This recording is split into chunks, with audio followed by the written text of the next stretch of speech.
Kale aleyhi salatu vesselam. Şolay Peygamberimiz sallallahu aleyhi ve sellem etti. Men hafiza 10 ayetin min evveli suratil kahfi gusima min fitneti deccal. El-Kahf suresinin birinci 10 ayetin yodlagan kişi Deccal fitnesinden saklanır.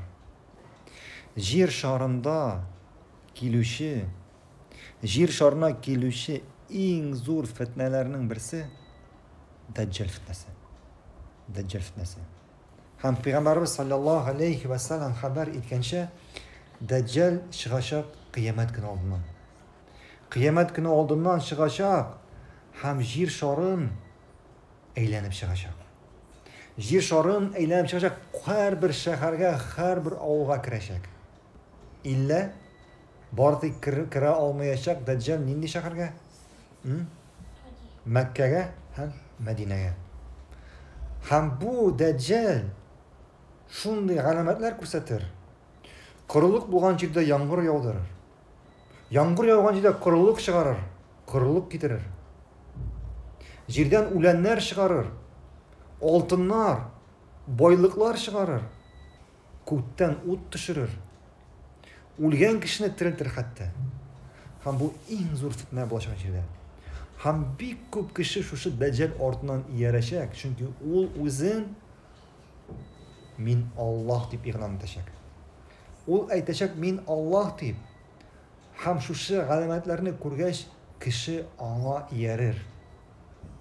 Hem şuna göre Peygamberimiz sallallahu aleyhi ve sellem aytdi. Kim El-Kahf suresinin birinci 10 ayetini yodlasa bu kişi Deccal fitnesinden saklanacak. Şolay Peygamberimiz sallallahu aleyhi ve sellem aytdi.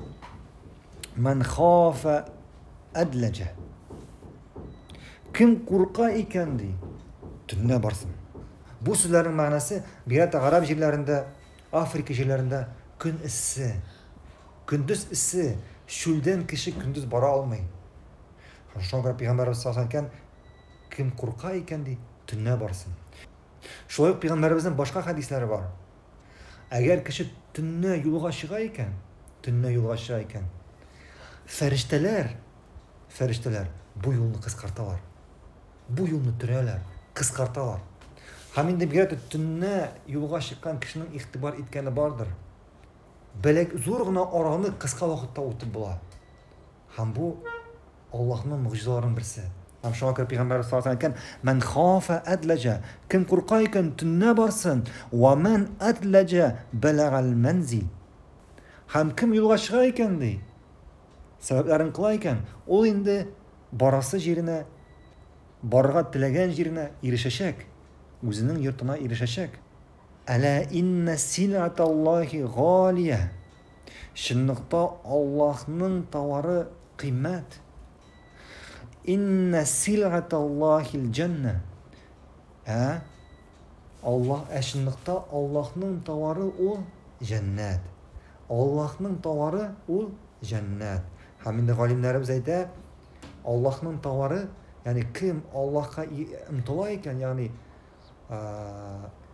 takvalık bilen, ihlas köngül bilen, Allah'a buysunu bilen o indi şu Allah'ın tavarına yani cennetine erişecek. Anladınız mı?